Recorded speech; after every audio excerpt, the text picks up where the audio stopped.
अस्सलाम वालेकुम, welcome back to trade with. उम्मीद करता हूँ कल का दिन आप लोगों का अच्छा गुजरा होगा और आज का दिन भी अच्छा गुजरेगा। कल आप लोगों को लेवल बताए थे एफओएमसी से पहले कि एफओएमसी इंटरेस्ट रेट डिसीजन जो है वो आ रहा है और उसका क्या इम्पैक्ट हो सकता है मार्केट पे, वो भी आपको बताया था विद प्रूफ।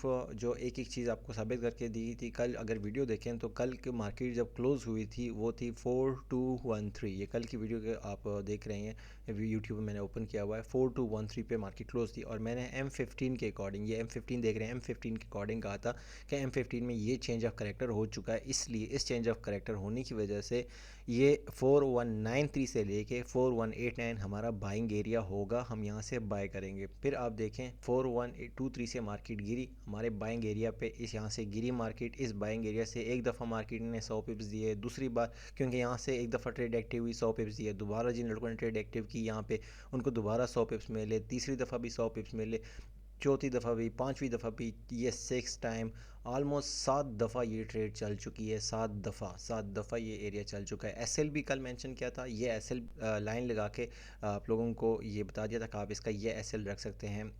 ये यहाँ पे ये मैंने एसएल भी मेंशन कर दिया था यूट्यूब पे वीडियो में कि आप ये इसका एसएल लगा सकते हैं। और एसएल क्या था, 4185 का ये ब्लैक लाइन आप एसएल लगाएं और वो ब्लैक लाइन आपके सामने पड़ी है कि चलो इस दफ़ा एसएल हिट हो गया, लेकिन कितनी दफ़ा इसने बगैर एसएल हिट किया आपको कितना पिप्स दिए? एक दफ़ा, दो दफ़ा, तीन दफ़ा, चार दफ़ा, पाँच दफ़ा, छः दफ़ा, ये आपको 600 पिप्स दे चुका है। बाद में जाके सातवीं दफ़ा इसने एसएल हिट किया। और सेलिंग एरिया भी आपको बताया था जब मार्केट यहाँ पे थी, तो इस एरिया पे थी, तो मैंने आपको M30 के अकॉर्डिंग एक सेलिंग एरिया भी बताया हुआ था और वो सेलिंग एरिया भी आपके सामने है। अगर मैं वो निकाल के बताऊँ आपको, वो तकरीबन आपको ये एग्जैक्ट फिगर मैं आपको बता देता हूँ कि कौन से एरिया पे बताया था। ये इस एरिया पे बताया था कि 413 पे है अभी मार्केट, इस एरिया पे जाती है। H1 के अकॉर्डिंग आप यहाँ से सेल ले सकते हैं और देखें कि H1 के अकॉर्डिंग वहाँ से सेल निकली है कि नहीं। देखें एग्जैक्टली सेलिंग भी उसी पॉइंट से निकली है। यही पॉइंट बताया था आपको कि इस पॉइंट से आप सेल करें। ये रेड कैंडल बनी है, आप दोबारा जाती है सेल करें। देखिए रेड कैंडल ये बन चुकी थी, दोबारा मार्केट वहाँ गई, वहाँ से एक ज़बरदस्त सेल निकली।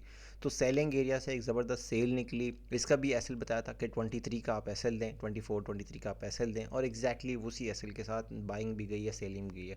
ओवरऑल अगर आप बात करें कि अब आगे क्या प्रेडिक्शन है, आगे क्या हो सकता है, उस पर बात कर लेते हैं। करंटली अगर हम बात करें इंटरेस्ट रेट की, इंटरेस्ट रेट में जो बताया गया है वो यही कि इंटरेस्ट रेट डिक्रीज़ कर दिया गया है, जिसकी एक्सपेक्टेशन 90% थे कि इंटरेस्ट रेट कट होगा। तो इंटरेस्ट रेट कट होगा तो इसका मतलब कि डॉलर वीक हो रहा है और गोल्ड स्ट्रांग होने जा रहा है। अगर गोल्ड स्ट्रांग हो रहा है तो हमें स्ट्रक्चर में दिखना चाहिए और वो स्ट्रक्चर ने दिखा भी दिया है। करंटली आपके सामने इस एरिया पे जाके एमएसएस हुआ है, जिसको एमएसएस कह सकते हैं, मार्केट स्ट्रक्चर शिफ्ट, या फिर इसको चेंज ऑफ कैरेक्टर कह सकते हैं, सीओ जिसको आप कह सकते हैं। तो ये आपका इस एरिया पे H1 के अकॉर्डिंग आपका चेंज ऑफ कैरेक्टर जो है इस एरिया पे हो चुका है। अब इस एरिया में चेंज ऑफ कैरेक्टर होने के बाद हमारे पास करंटली सिनेरियो है कि H4 तो पहले से ही बुलिश था। कल से मैं कह रहा हूँ कि बुलिश है भाई, यहाँ से बाय, यहाँ से बाय, दोनों एरिया से बाय। अगर बहुत वर्स कंडीशन आई, मार्केट बहुत क्रैश कर गई, तो फिर इन एरिया से भी बाय है। तो H4 तो है हमारे पास बाय, वो तो करंटली अपने बिल्कुल चार्ट के अकॉर्डिंग चल रहा है। H1 में बेरिशनेस थी क्योंकि ये ब्रेक ऑफ स्ट्रक्चर हो चुका था, लेकिन फाइनली उसको भी ब्रेक करके H1 M30 सारे हमारे पास इस वक्त बुलिश हो गए हैं इसके ऊपर क्लोजिंग देने के बाद। अब इसके ऊपर क्लोजिंग दे चुकी है, बुलिश हो चुकी है। अब हमारे पास निकल के आते हैं एक बाइंग एरिया, तो last hope for the buyers जिससे हम कह सकते हैं, वो हमारे पास ये एरिया होगा जिसको हम टारगेट करेंगे। ये हमारा last hope for the buyers है। अगर बाय निकलनी है कल, अगर बाय जा सकती है तो इस एरिया से जा सकती है। और ये मैं कह रहा हूँ H1 के बिहाफ पे, H1 के बिहाफ पे हमारे पास ये जो एरिया है ये एक अच्छा बाइंग हो सकता है, क्योंकि चेंज ऑफ करेक्टर हो चुका है। चेंज ऑफ करेक्टर होता है तो फिर बाय निकलती है। चेंज ऑफ करेक्टर, मार्केट ने अपना करेक्टर चेंज कर लिया from bearish to bullish H1 में।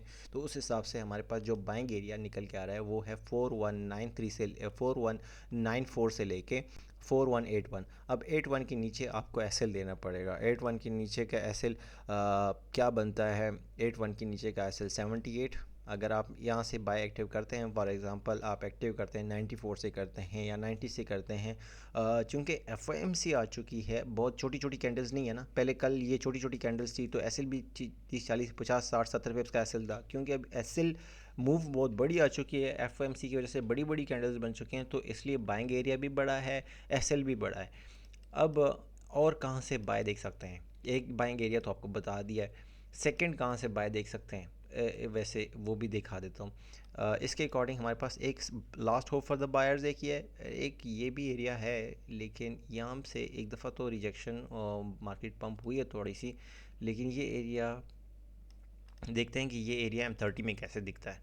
अगर आपको किसी एरिया पे कन्फ्यूजन हो रहा है ना कि ये प्ले करेगा नहीं करेगा, तो आपको उसको जाके M30 में देखना चाहिए।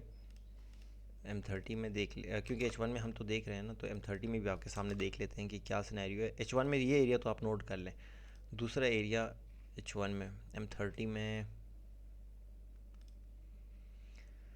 अच्छा सही है, M30 में ये एरिया नहीं है क्लियर, क्योंकि यहाँ से मार्केट ने ना फेयर वैल्यू गैप दिया है ना डिमांड एरिया दिया, तो ये एक एरिया है काफ़ी स्ट्रॉन्ग एरिया। एक और एरिया भी आपके साथ डिस्कस कर लेता हूँ। अगर इन केस मार्केट ये करती है M30 के अकॉर्डिंग टू M30, अगर मार्केट ऐसा करती है कुछ कि, क्योंकि 2 कैंडल चेंज ऑफ करेक्टर हो चुका है M30 में, चूँकि मार्केट 2 कैंडल रिट्रेसमेंट रूल्स भी पूरे कर चुकी है, अब मार्केट कुछ ऐसा करती है कि इसके ऊपर ब्रेक करके ब्रेक ऑफ स्ट्रक्चर कर देती है, BOS आ जाता है यहाँ पे, ब्रेक ऑफ स्ट्रक्चर कर देती है, कुछ इस तरह का सेटअप बनाती है और ब्रेक ऑफ स्ट्रक्चर कर देती है, तो इसके रीटेस्ट पे अगेन हम बाय कर सकते हैं, अगेन इसके रीटेस्ट पे बाय कर सकते हैं, लेकिन शर्त ये होगा कि इसको ब्रेक कर दे।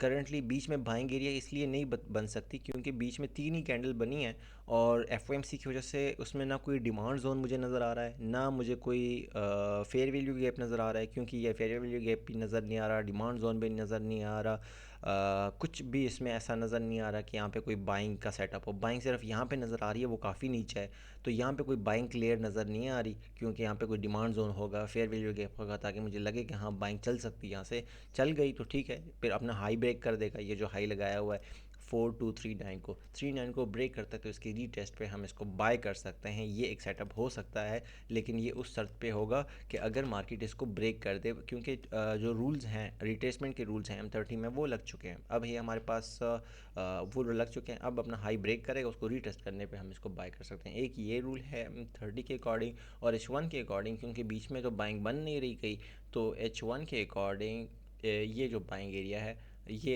देखना पड़ेगा हमें। ये वैसे वैसे वैसे स्ट्रक्चर के समझने वालों को आइडिया होना चाहिए कि ये बनता ऐसे है कि ये यहाँ से ही कवर कर लो, 4199 एरिया से लेके ये बहुत बड़ा एरिया बनेगा। जब एरिया बड़ा बन जाता है तो आप ऐसा करें कि उसके विग टू विग काउंट करें। वैसे बनता ये है कि इसको इतना बड़ा काउंट किया जाए, इसकी बॉडी भी काउंट करनी ज़रूरी है, लेकिन फिर बहुत ज़्यादा बड़ा एरिया बनेगा, बहुत बड़ा एसएल बनेगा। ट्रेड हम बेशक ना, लेकिन एसएल चीज़ें छोटी होनी चाहिए, तो इसलिए इसको रिकमेंड करेंगे कि ये एरिया बाय करें। फ़िलहाल सेलिंग का मेरे पास कोई सेटअप नहीं है ना। H1 में H1 बुलिश है, H4 बुलिश है, M30 बुलिश है, M15 बुलिश है।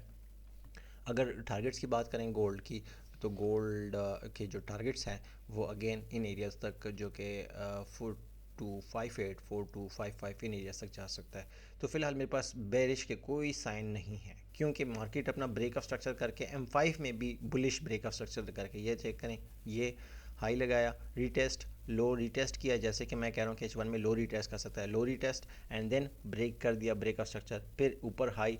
तो M5 में भी इस वक्त बुलिश बेरिश साइन नहीं है। हाँ, अगर कोई ऐसा सेटअप बन गया कि मार्केट इस तरह गिरी और फिर लोअर लो लगाना शुरू कर दिया, तब बन सकता है, लेकिन अब मैं सिर्फ बाय करूंगा आज, क्योंकि कैंडल्स बहुत बड़ी बनी है, तो इन एरियाज़ पे आता है तो यहाँ से बाय करूंगा। या अगर इन एरियाज़ पे नहीं आया और ऊपर ही सीधा निकल गया, तो इसके रीटेस्ट, इस हाई को ब्रेक करने के बाद रीटेस्ट पे मैं बाय करूंगा। बाकी उम्मीद करता हूँ आपका दिन अच्छा रहे, क्लोजिंग अच्छी हो, प्रॉफिटेबल हो। Wish you best of luck. Thank you so much.